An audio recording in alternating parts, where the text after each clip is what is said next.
to the logo on my chest and tell them, Slam me, ego, Slam me, ego, Slam me, ego, Slam me, hey. Hit it up hard, hit it with strike. From the national anthem to the bottom of the night. I'm in Slam me, ego, Slam me, ego, Slam me, ego, Slam me, hey. You already know what's up. What's that? Another home run. But you know the job ain't done till we hold that trophy up. Hey. What is going on, everybody? Welcome to Talking Friars here on a Sunday afternoon. The regular season is over. The Padres 90 wins to finish off. They got their 90th win to finish off this regular season. What a way to get their 90th win, huh? What a double play there to end it. Manny has a home run in this game. JP Sears, talk about taking one for the team. Over 100 pitches. Randy Vasquez went and pitched that ninth inning, which is something that he wouldn't be pitching the ninth, but something that he could do in the postseason is pitch out of the bullpen. And so the Padres wanted him to get that experience in his last game of the regular season this year. So that was good. And yeah, now we're just waiting for the wild card series. The matchups are set in the National League, and it's going to be the Padres and the Cubs. By the way, the times are set for games 1 and game 2. Game 1 and game 2, it will be a little bit after noon Pacific time here on the West Coast on ABC at Wrigley Field. Padres, Cubs, Pavetta game 1, maybe Darvish game 2. It could be Dylan Cease though. It was I had to like reread it for a second when I saw Kevin Acee and his Padres Daily right this morning that the Padres could go with Dylan Cease as game 2. He said indications are that Dylan Cease will start game 2 of the wild card series. Obviously hasn't been announced, but I'm like, what? They're going to start Dylan Cease. To me, I totally would disagree with that move. There are numbers that would support that. He has pitched well at Wrigley Field. Obviously, he didn't pitch for the Cubs, but he pitched for the White Sox in Chicago. He does have talent, obviously. He can take over a game and dominate an opponent. But Dylan Cease in a big game, that's just not someone that I'm going to want to go to ahead of Darvish, ahead of even Michael King. Kevin Acee was making it seem like in his Padres Daily that Michael King might be pitching out of the bullpen. And he could give, 75 pitches out of the bullpen for the Padres in the wild card series. But for me, like I said last night, they pitch Michael King, and he can go on regular rest and go, if that number is 75 pitches and he's limited, I'd rather have him start the game because that's what he does. I know that he has pitched out of the bullpen with the Yankees, and so, like he said, it would be like riding a bike, but he would prefer to start. And he's a starting pitcher now. Like, sure, in the postseason, your role can change, and you got to be a team player. But for would I rather have Michael King or Dylan Cease with my season on the line? I'd rather have no regrets, and I'd rather go with Michael King. But maybe that's just me. I know Darvish gave up a couple of homers, but still he's someone that just my gut, I trust more than Dylan Cease in a big game. Maybe it's something where the Padres are like, if it's against the Dodgers, we would not be choosing Dylan Cease, but it's not against the Dodgers, so we'll go with Dylan Cease. Maybe it's something like that. But for me, it's kind of just like big games. It's hard for me to be all in on Dylan Cease and be like, yeah, that's the guy that we got to go to. I'm trying to find the Padres Daily this morning from Kevin. 1 second. Here it is.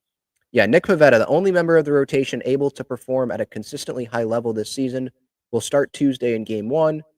Indications are that Cease will start game 2, though the Padres have not announced that. It seems Darvish will get the ball if a game 3 is necessary. The Padres could yet decide King is the fit for game 3, but the planned short outing for him last night allows him to come back as soon as Wednesday, which is game 2, out of the bullpen. And for me, even if you're up 1-0, you go with King.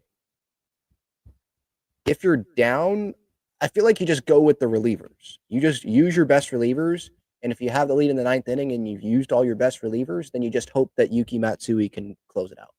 Or you bring King in there in the 9th inning, or Vasquez. You hope. For me, I'm going with a starting pitcher, and then I'm going right to my best relievers and worry about those other outs when you get there, right? Because what you don't want to do is put someone that hasn't been in relief all year, put them into that situation in the wild card, and then they give up a lead, and then you go to your best relievers and you don't have the lead, and you're chasing and chasing. Like, I'd rather go to my best relievers when we have the lead or the game's tied after a starting pitcher performs, and then you figure out. You figure it out, and you hope that whoever you bring in late in the game, if all your best relievers have been used, you hope that they can get the job done. They're in the big leagues. You hope that you can get it. It's tough to hit a baseball, so you just hope that you can do it. So yeah, that's what I got on that. So could be Pavetta, Cease, and King. Could be Pavetta, King, Darvish. Could be Pavetta, Cease, Darvish. I don't know what they're gonna do. I'm gonna see if there's any updates because I think Schilt would be addressing the media right about now.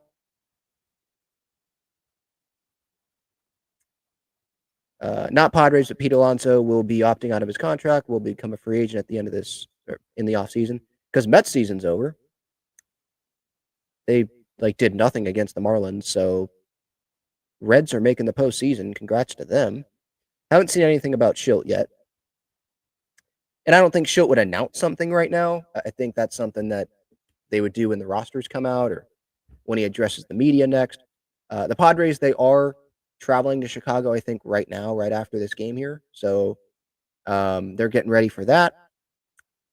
I don't know if I would assume tomorrow is a workout day at Wrigley. As for the lineup today and who didn't play, who did play, Tatis did start 2 at-bats, and then that was it. Ryan O'Hearn started. He played the whole game. Manny started. Homered. He went 2 for 2. Good to see him homer. Then they took him out. I was surprised that they even started him because that's just an opportunity. I look, especially when you're in the postseason, I look at everything as a negative pretty much. That's just, I don't know. I don't know why I think that way, but I'm like, you put your best players out there when you don't need to win this game. Because I don't really care if they won 90 games or not. I care that they made the postseason. You put him out there, you're risking the pitcher nailing Manny, and then he gets hurt, and then you don't have him. You're risking Manny tweaking an ankle, right? You're risking something. So why not just put Will Wagner out there the entire game? Now, nothing happened, but I was a little bit surprised that Manny started this game. Luis Ariz got the whole day. Merrill played the whole game. Bogey played. Mason McCoy came in late. Gavin Sheets played. Crony DH'd. Iglesias played. And then Freddie Fermin caught. So there were some starters in there. How many is that? 1, 2, 3, 4, 5, 6, 7, 8. A lot of regulars in this lineup today. Not going to talk about the game too much. They won 12-4. Whatever. It's more about getting ready for the Cubs, obviously. And guys came out of this healthy. Guys produced. Crony had a sac fly. Bogey drove in some runs. Manny, obviously, with the homer. Merrill drove in some runs. So, great. Now we move on. There was an attendance record set. I think over 3 million fans. So, good job by us this year for all those that showed up to the ballpark. And now it's waiting for the pitching matchups. I'm interested to see who's going to go game 2, who's going to go game 3. AJ Casfeld just tweeted Nick Pivetta will start game 1. Mike Schilt just announced to nobody's surprise. But no tweet yet. Nothing on game 2 or game 3. And then for the Cubs, I haven't seen. I assume some Padres media member would have tweeted out the Cubs pitching plans if they saw it somewhere. So don't yet know who is going to be starting game 1, game 2 for the Cubs. But from what I've read, it would probably be Shota Imanaga, and then it would probably be Matthew Boyd. Cade Horton did get hurt, so he's not going to be available, thankfully.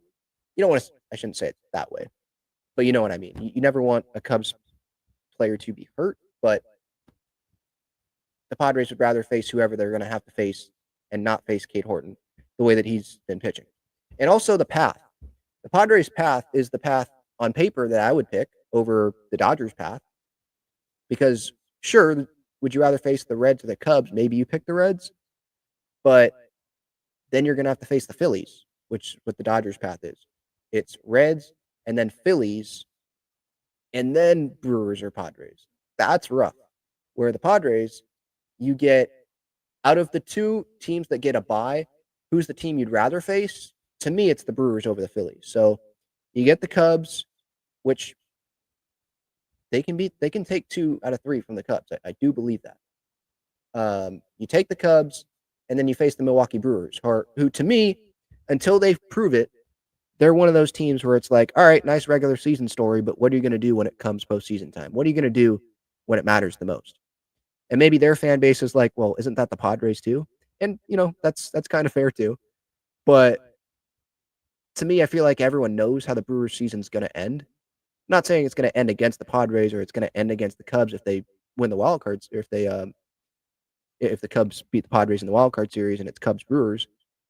It could end in the NLCS, but I don't think people are saying, yeah, the Brewers are going to go to the World Series, except people in Milwaukee or Wisconsin.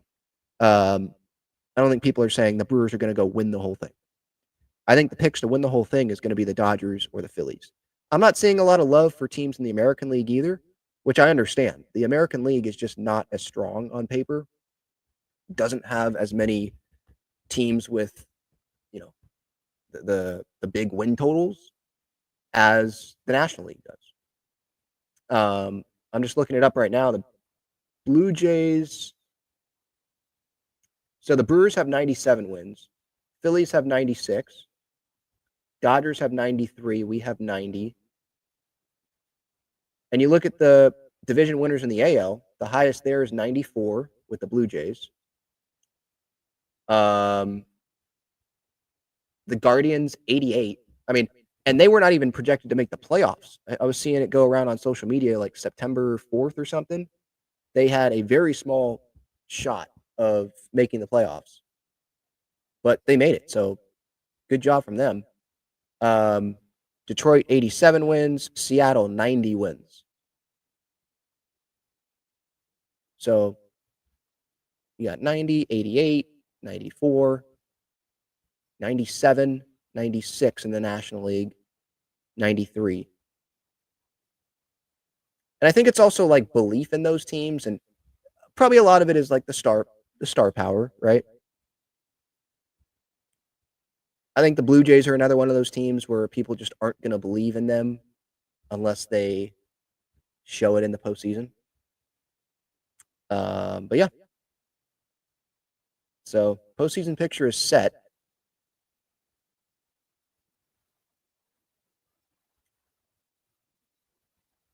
In terms of rivalries, like, sure, there are some sexy matchups. Really one on the AL side, and that's Red Sox Yankees. Other than Red Sox Yankees, I feel like the most compelling series is Padres Cubs out of the wild card series. But in the American League, you got the Tigers and the Guardians matching up again in the postseason. Winner faces the Mariners in the division series, and then it's Blue Jays that are waiting on the winner of the Red Sox Yankees in the ALDS. And then again, Dodgers Reds, winner faces the Phillies, and then it's Padres Cubs, winner faces the Brewers in Milwaukee. The Cubs, by the way, they finished their regular season 92-70. So a couple games better. 4-6 in their last 10, although they did win 3 games in a row here to finish off their regular season. Their run differential is plus 144. The Padres' run differential is plus 81. So if you're a big fan of run differential, not on the Padres side. But what I will say is on the Padres side is the Padres bullpen. The back end, for sure. And the Cubs do have talent, obviously, that will hurt you if you make mistakes. I feel like name-wise, what's the more dangerous lineup? It's the Padres. But again, that's name-wise. I'm not going to act like I've been sitting around and watching every single Chicago Cubs game. So I can't sit here and, you know, tell you, oh, this is the big underrated guy on the Cubs to watch out for. But what I can do is go through the Cubs, at least entering today, because this is baseball reference, but just what's it looking like with the roster? Who are their best performing players the entirety of the season? So, like, in terms of WAR, they've got Nico Horner up there at 6.1. That, though, feels more like a defense thing than his offensive production. Although he is hitting almost 300, above average offensive player. But I think of Nico Horner as just one of the better defensive second basemen in the league, not necessarily one of the best just flat out hitters in the league. 7 home runs, not a lot of power there. Piquer Armstrong, 5.9 WAR. That's someone that I think got a lot of love first half of the season, and then haven't been hearing as much about him after that. But that's someone obviously that you're gonna want to watch out for there. He had, let's see, almost 100 runs driven in. Seiya Suzuki drove in over 100 runs, 95 RBI for PCA. He hit over 30 bombs. Michael Busch, their first baseman, hit over 30 bombs. He's at 34. Kyle Tucker hit 22 bombs. Dansby, I think, is the name that a lot of fans would initially go to because, like, that's, I think it was like 177 million, that contract that he got. And Dansby's just a big name in the sport. He's got a 4.5 WAR this year. At least I was entering today. 718 OPS, 106 OPS plus, 24 bombs, almost 80 ribbies. Played almost every game. They've got guys that posted this year. Michael Busch, 154 games. Nico Horner, 155 games. Dansby, 158 games. Ian Happ, 149. Seiya Suzuki, 150. Kyle Tucker was out with an injury. But let me go to their game today just to see. Some guys probably were out, but just to see what that looked like. They were playing the Cubs. Or excuse me, they weren't playing the Cubs. The Cubs were playing the Cardinals. They won 2-0. I did see, that was funny. I did see the Cardinals manager, Ollie Marmol. He intentionally walked a batter. I think it was Michael Busch. He could have hit for the cycle, and they just intentionally walked him the other day. So some pettiness there. Love that. That was funny. I would have been pissed if I was, a Cardinals fan there, or not a Cubs fan there. But let's see. So they had Michael Busch leading off, playing first. Nico Horner at second. They had Ian Happ in there and left. They did okay. So Tucker's back, 841 OPS. He was DHing today. Seiya Suzuki in right. PCA's in center. Dansby's at short. He's down in the order. He was hitting 8th today. Oh, that's right. They have Justin Turner on their team. The UT, I think it was Jeff Sanders, did have some numbers. Padres versus Cubs. How did they do during the season? Just overall numbers. So you can go look at that article on the UT, but I can go through it here. April 4th at Wrigley, Cubs won that one 3-1. Shota Imanaga went 7 1/3, gave up just 1 run, no walks, 4 punch-outs. Martin Maldonado's homer was the only run for the Padres in that game. April 5th at Wrigley, Cubs won 7-1. Matthew Boyd went 6 shutout innings. So they have had success at Wrigley Field, the likely Game 1 and Game 2 starters for the Cubs. Pivetta pitched in that game. He only went 3 innings, gave up 3 runs, 3 walks, 4 punch-outs. Pivetta did give up a solo homer in that game to Dansby Swanson. April 6th at Wrigley, Padres did win that game 8-7. So it's a matter of flipping one game. If, let's say same results, flipping one game. Can you flip that April 4th game where it was 3-1? 7-1, like, yeah, obviously that's harder, but a 3-1 game, can you find a way to flip that score? Can you find a way to get to Shota Imanaga? Can you have Nick Pivetta pitch better than he pitched at Wrigley, and maybe he can deliver a better performance than Randy did in that 4 2/3 and giving up 3 runs there in that situation?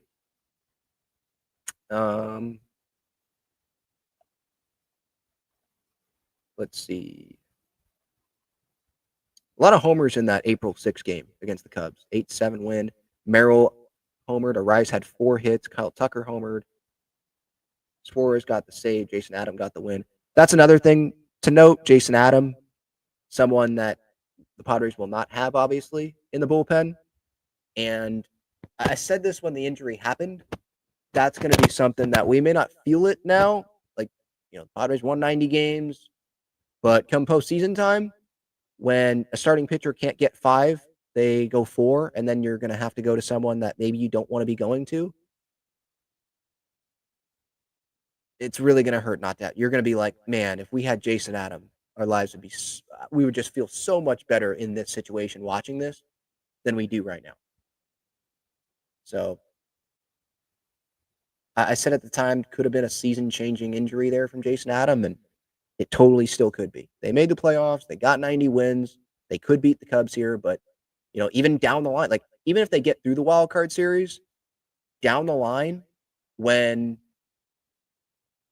those series extend from a best of 3 to a best of 5 to a best of 7, if you get in a 7-game series, maybe you got a reliever that you're trotting out there for the 5th time in the series, and either he's tired, not as talented as Jason Adam, you're just going to be missing him, period. So, yeah. That's part of why I don't see, I want to be super optimistic, but I just don't see this being the Padres year. But I can see this team going to the NLCS for sure. I definitely can see that. Not guaranteeing that, but I do see that. I think the Phillies would be tough. Dodgers would be tough. The way things have played out this year and in the past. That's where I feel like it could be a little tough. Back at Petco Park, Padres won 2-1 in April 15th. This was, in April, obviously. So they got their season series done a long time ago.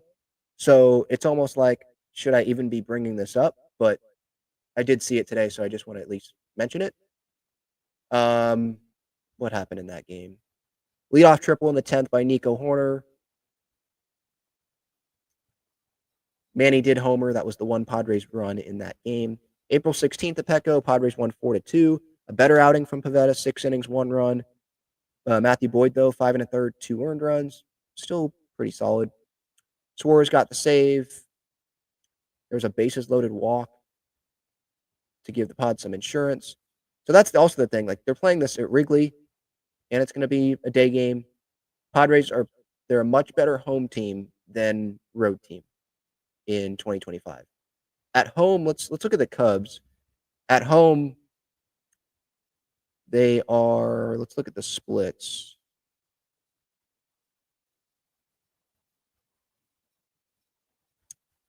At home, well, what'd they do today? I said that they won that game, right? Yeah, and they were playing at home. So add 1 to that. 50-31 at home, 42-39 on the road. So they're a better home team. And the Padres, meanwhile, are a better, not a better away team. So that combination there isn't very encouraging. But again, it's 3 games. It's a series. They played in April. Like, throw it out, and you hope that they can go on a run here on the road. On the road, the Padres finished with a losing record, 38-43. They were 52-29 at home, 38-43 on the road. And again, the Cubs, 50-31 at home. So that's not super favorable for the Pods. Here are numbers against the Cubs. Padres players that are good, have been good against the Cubs. I think this is career because I'm seeing guys with 24 at-bats. Or maybe that was probably this year. Yeah, I could see that still. If it's like 4 at-bats a game, 6 games. Yeah, okay. So this year against the Cubs, Luis Arias, 11 for 26. He did homer, couple of doubles, couple of RBIs, a 1,098 OPS. Jackson Merrill, couple RBIs, a 973 OPS, a double, homer. Tatis, 7 for 24, 2 home runs, 6 ribbies, and a 955 OPS. So you're looking at 3 of the more important hitters on the Padres, they have hit well against the Cubs this season. Jeremiah Estrada, someone who has ticked down, I think, on Padres fans' confidence list this season.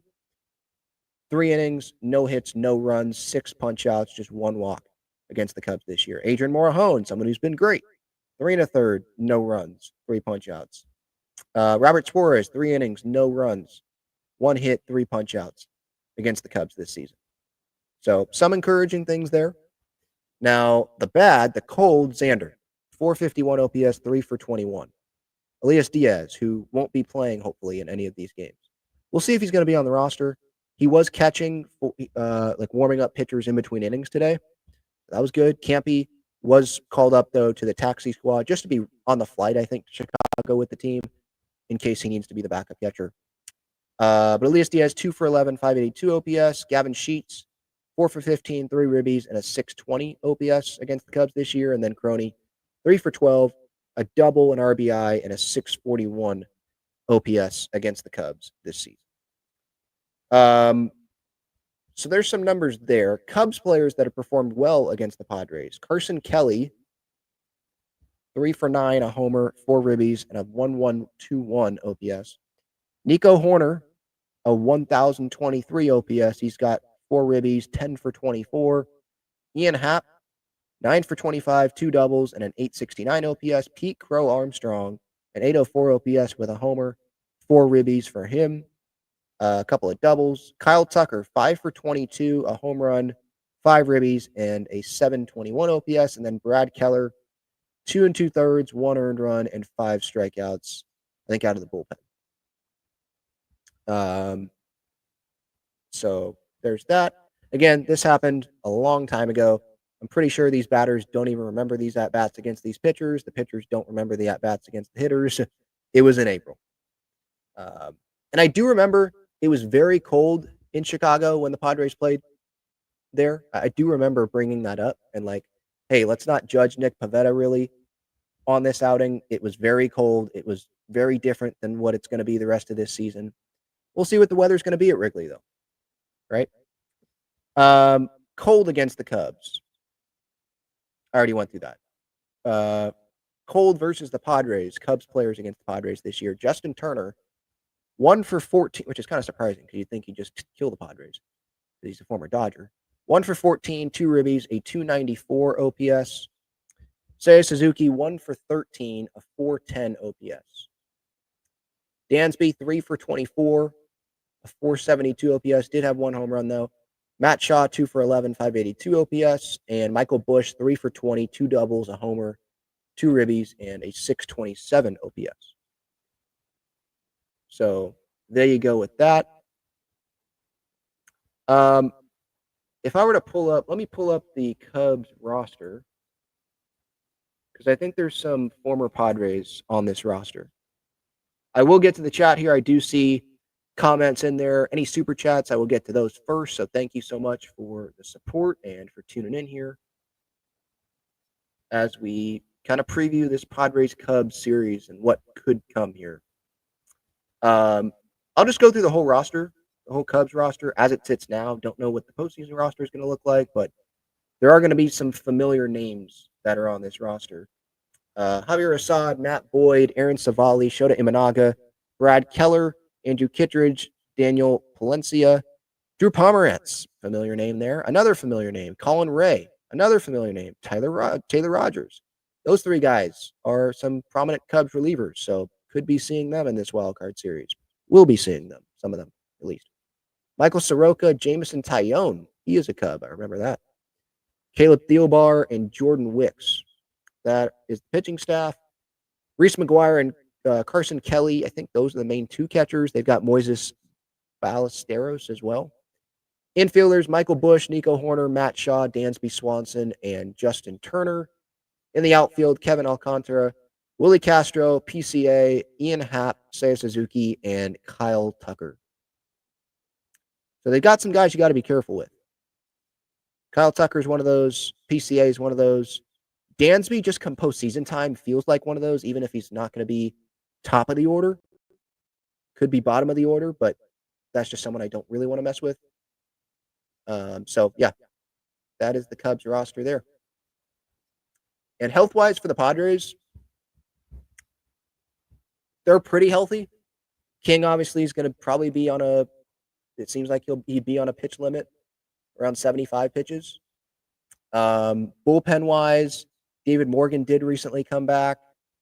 They're not going to have Jason Adam, but as for the other relievers, they'll have Suarez, they'll have Mason Miller, they'll have Estrada, they'll have Morahone, they'll have Yuki Matsui, Wandy, Cease, and Vasquez. It seems like they're going to make the roster.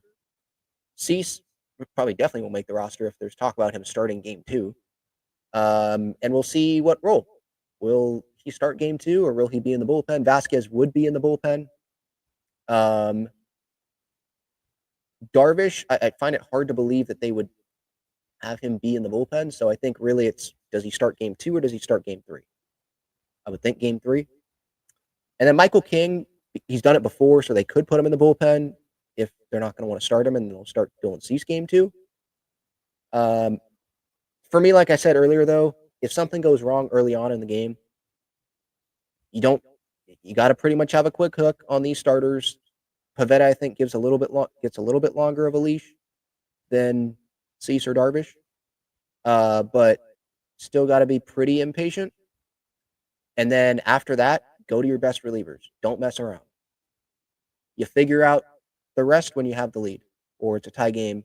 If you've used everybody, okay, like it's the wild card. Like you don't have room here to waste a game, to throw a game away. Oh, it's okay. We'll just throw this one away. We'll win tomorrow. That's only if like it gets really out of hand, and that's because you used your best guys and they just stunk it up, right? But don't be giving away games when it's a 3-run game in the 4th inning, let's say. If you're down by 3 runs in the 4th, it's not a 7-game series. It's not a best of 7. So we will see what happens there.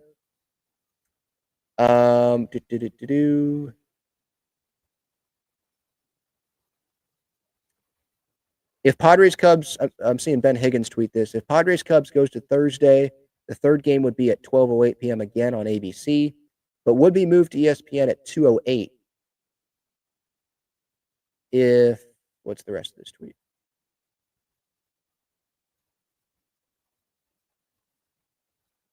If the Reds-Dodgers series is over.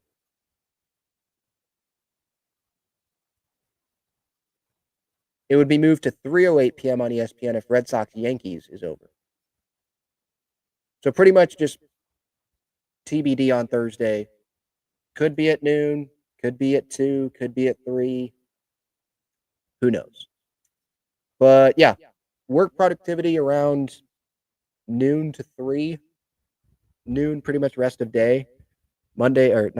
Tuesday and Wednesday. Yeah, it's not going to be very high. So if you're a boss out there, have your employees get a lot of stuff done, maybe work longer hours tomorrow, and be a good person and let them watch the Padres game on Tuesday and Wednesday, or at least have it on their screen while they're working.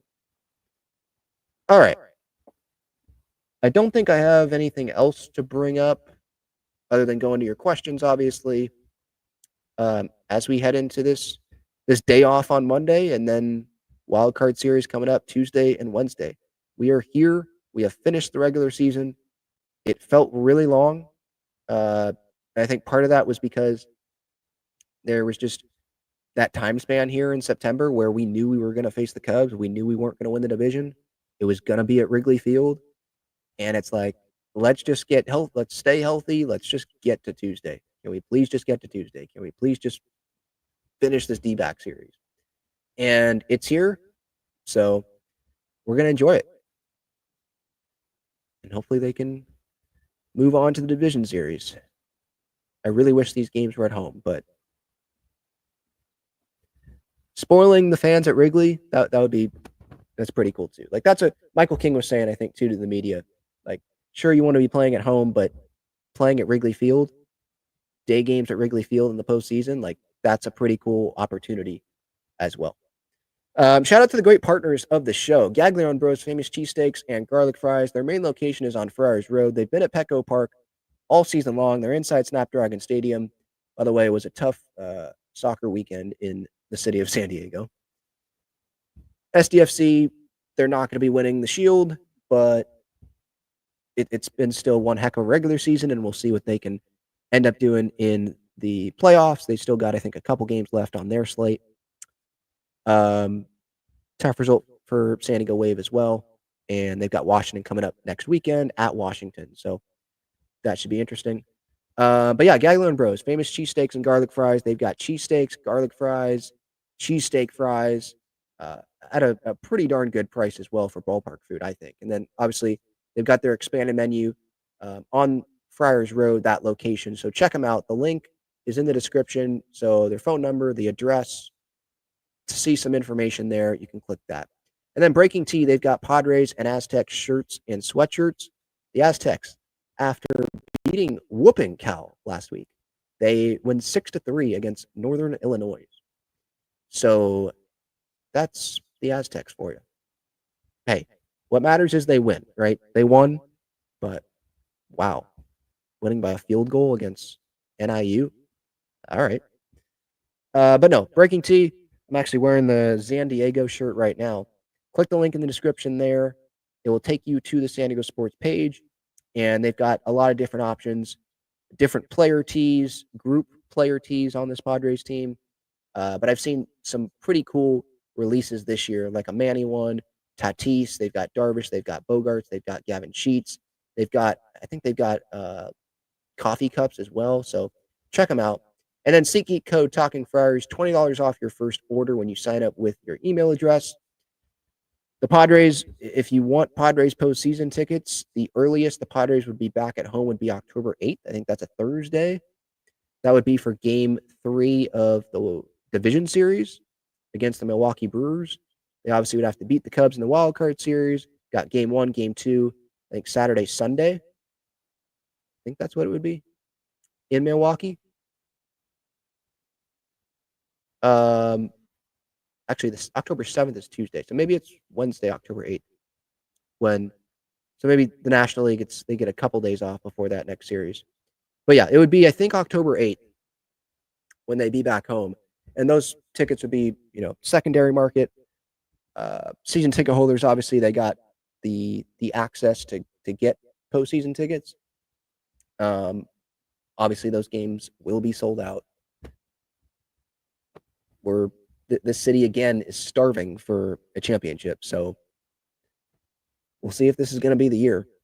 But yeah, use that code. It's not just Padres games. There's concerts. There's other sporting events. What a weekend it was. And it still is. I mean, we still got a WNBA playoff game coming up tonight. But man, what's been happening in that series is freaking wild with Cheryl Reeve and Alyssa Thomas and Nafisa Collier and all that. But yeah, had the Ryder Cup this weekend, had the end to the Major League Baseball regular season with, the Mets and the Reds. Are they going to get into the playoffs? And what are the playoff matchups going to look like? You obviously had a lot of college football matchups yesterday. I'm not an NFL fan really, so I can't really tell you what matchups were today. I haven't watched any football, but a loaded sports weekend, obviously with Wave SDFC as well. So there was a lot going on this weekend. But yeah, SeatGeek, code Talking Friars. It will work for other things other than Padres tickets, if you're wondering. So please use that to your advantage. But yeah, let's get to the comments here. Albert with the super chat. Thank you so much. He says, unfinished business. Yes, unfinished business. That part of that business is the Dodgers. Can they get there? Can they get to the NLCS? Well, I guess one question is, will the Dodgers get there? Because they'd have to knock down the Phillies. They got to beat the Reds first. But yeah, let's see. Go into the chat here. Padres should be free. Nothing should hold them back. Go Padres. Albert says winners find solutions. Hi, Mom. She's watching. Let's see. Ditto says 90 wins in back-to-back years, LFGSD. That's something that has not been done in franchise history. When I saw that the Padres were blowing out the D-backs today, I went on to Baseball Reference, looked through the seasons, and I was like, did they repeat 96-97 or 97-98 or 98-99? Nope. They had two great 96 over 90 wins, and then they won in the 70s the next year, and then 98 was over 90 wins. So, nope, they have not done this in back-to-back years in franchise history. So, credit to the players, credit to Mike Schilt, and obviously credit to AJ Preller for his creative, him and his staff, the creative roster construction here, because they obviously dealt with some they were handicapped, let's say. They dealt with some restrictions financially. Debating if I should call in sick Tuesday. I'm sure that's a lot of San Diegans. Yeah, of course the game has to be at noon.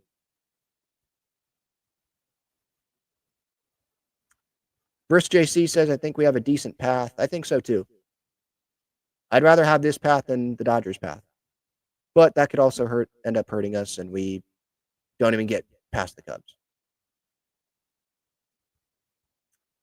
Final thoughts of the regular season. I think let's shout out some of the top performers, like Gavin Sheets, Robert Suarez leading the National League in saves, Nick Pivetta being the Padres' best starting pitcher. These are guys that were brought in by AJ. And some of these guys we were not expecting big things from. Suarez, yes. Gavin Sheets, that was a minor league deal, right? That was like let's see what he can do. White Sox, he had really struggled. Didn't know what you were going to get. Let's see what he can do. And the Padres don't win 90 games without Gavin Sheets. That is just obvious. That's just what it is. And Gavin Sheets ends up finishing his season with a 746 OPS. It was higher. 19 home runs, 71 runs driven in. If you look at his splits, because there were some serious months of production from Gavin Sheets. In the month of May, he had an 891 OPS in 25 games. 8 home runs, drove in 22 runs in that month. He had some really bad months too, but month of August, he had a 1209 OPS, a 412 average.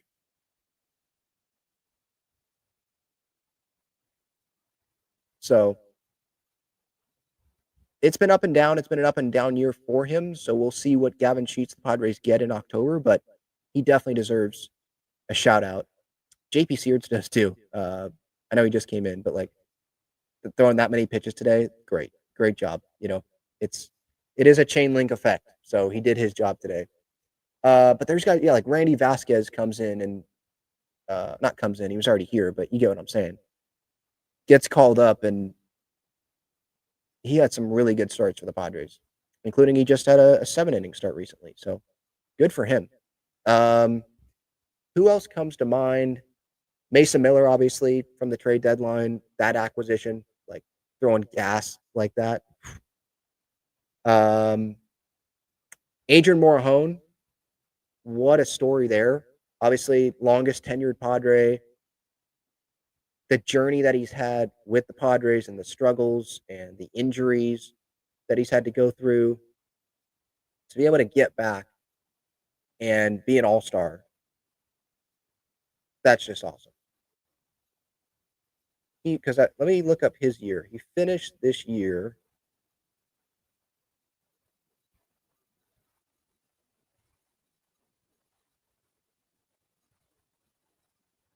a 2.08 ERA. In 75 games, 73 and 2/3 innings. I would guess he's one of the more worked relievers in baseball this season. 75. That's almost half the team's games as a reliever that he's pitching in. So, as those big lefty lanes come postseason time late in the game, Adrian Morejon's going to be pitching. So, he could end up becoming a Padres legend by the end of this month. Other guys to shout out. Bogarts had some good months. Manny carried the team a little bit. Tatis is probably going to go win the Gold Glove in right field. Jackson, yes. there was a lot of sophomore slumps going around there with that. And then, though, when he came back, he obviously had concussion and he dealt with some stuff, comes back, and it seems like he's more like the real Jackson Merrill now. Luis Ariz finished the season, if not on the hitting streak, he did have like a 12, 13 game hitting streak to finish the season. So there's definitely some positives. Freddie Fermin comes in, had a really good start offensively, but overall, I think the catching position's been in a fine spot since it was DFAing Martin Maldonado.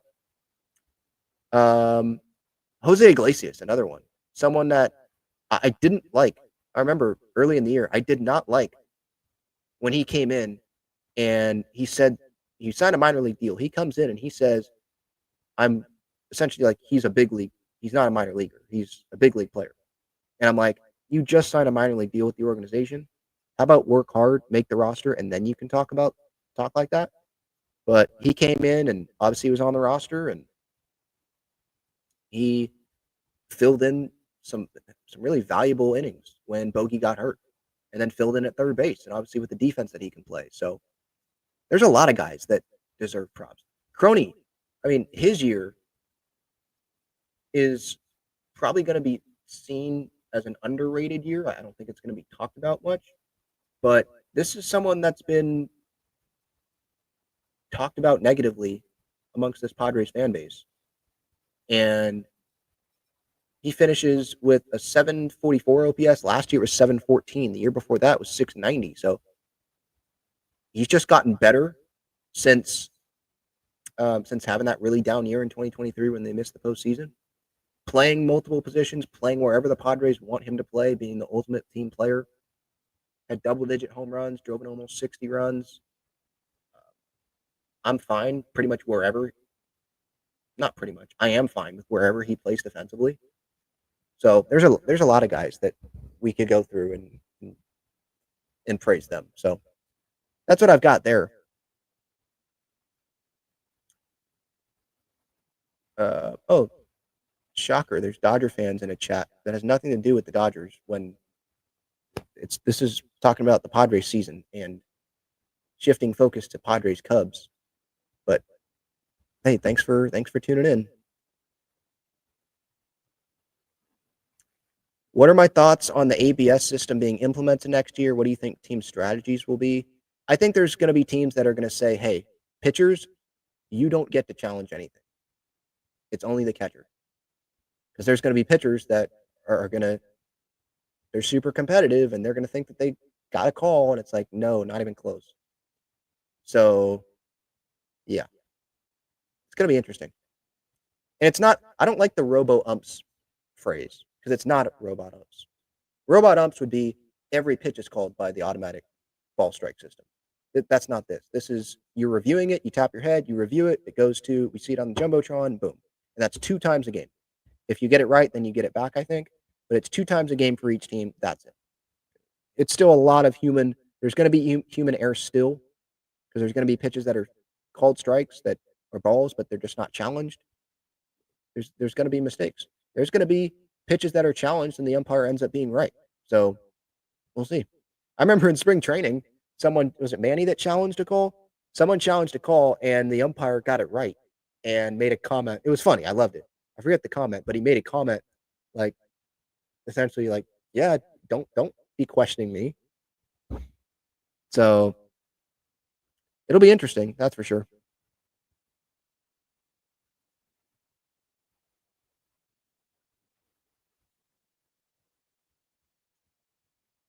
Yeah. Someone says they work at a bakery, will have to sneak their phone on a back shelf to see the game every 20 minutes. I think that's going to be a lot of San Diegans. They're going to have something at their desk. They're going to have a window in the background with their earbuds in, listening to the game, and then they hear something, they'll pop it up to that window. Yeah, there's going to be some of that going on. What I would like is, like, if possible, just have your boss be a good boss and put the game on the TV and be like, we're all watch it, you know? We'll work.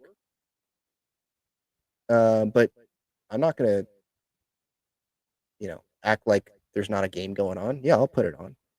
That would be the ideal scenario.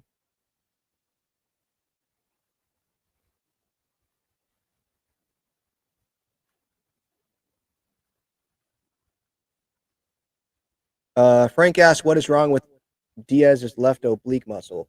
It seems like things are positive there because he was at least catching in between innings and warming up pitchers today, is what I saw on Twitter. So that's good.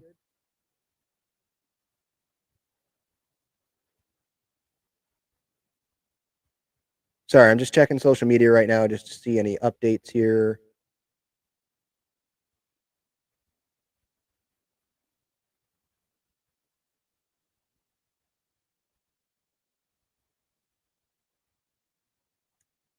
Yes, tomorrow, by the way, I did talk about like maybe tomorrow's a workout day.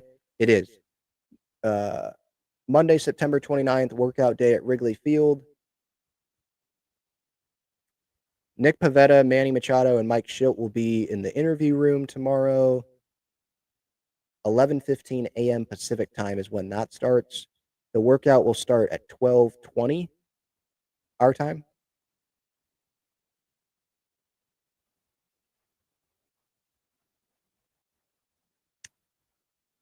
So yeah, there you go. Kirsten says Bradley Rodriguez looking good. I think he's going to be on the postseason roster. I think Kyle Hart was already sent down today to make room for JP Sears. So they could bring Alec Jacob, like if they're not going to have Sears on the roster. But remember, September rosters are expanded, so they're going to have to shrink it. So maybe no one would get brought up.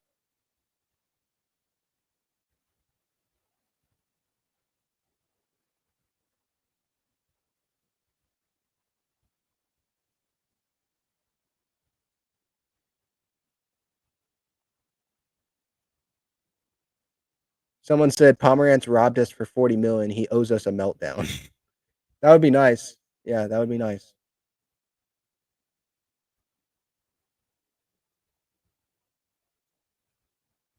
Yeah, and don't go 24 scoreless innings again. That would be nice as well.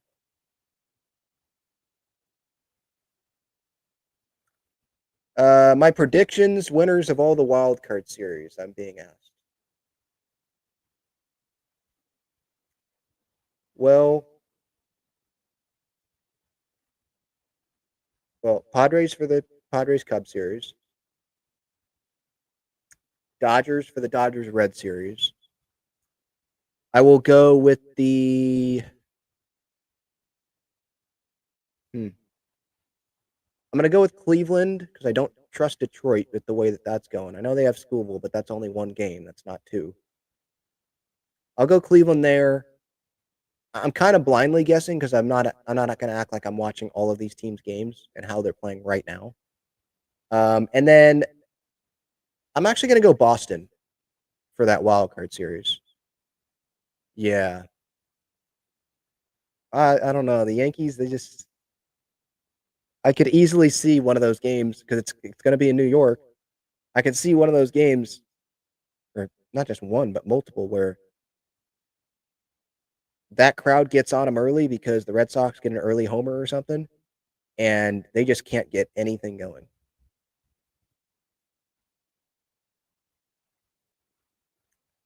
Um, I would like to see the Mariners, like in the American League. I don't have a dog in the fight, so I want to go with the Mariners. I don't really trust the Blue Jays. I don't really trust the Mariners either, but out of all those teams, like I'd like to see the Mariners be in the World Series. They've never won. A Mariners Padres just battle of Peoria in the World Series. How about it?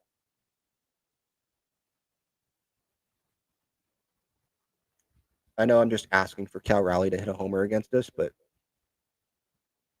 that would be cool, I think, to see Padres Mariners. I don't care, and who cares about ratings? Doesn't affect us. I don't really understand ever about ratings talk. Why do you care about how many people, like if you're just a baseball fan, why do you care about others, how many other people like the sport? Just if you like it, that's great. You enjoy it. That's about all sports and just about life in general. Just who cares what other people think? Just go enjoy what you want to enjoy. All right.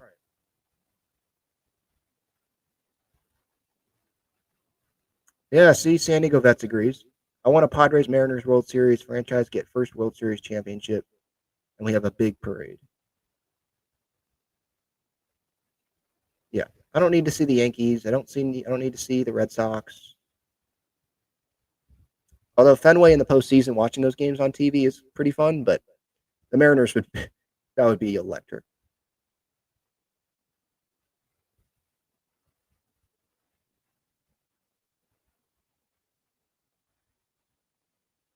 All right. Anything else to go into? Nope. I think that's it. All right. Thank you everyone for the time. Again, Tuesday at 12:08, game 1. Game 2 on Wednesday, 12:08. Thursday could be at 12:08, could be at 2:08, could be at 3:08. Don't know what channel. That's to be determined based on how this series goes. Do we even get to a game 3? What do the other series look like? Do those go to game 3s? But yeah, that's going to do it. Thank you all for the time. It was good to be back live. My schedule's been a bit hectic, so that's why I haven't been able to do as many lives, but I do plan on going live, not immediately after Tuesday and Wednesday because I do work, but at some point later that day, I do plan on going live to talk about these games. And hopefully, we're not talking Thursday because that means the Padres won the series 2-0. And we're just looking forward to Padres Brewers. But yeah, thank you everyone for the time. Have a great rest of your day. Good Monday if you're watching or listening to this on Monday. And I'll talk to y'all later. Go Pods.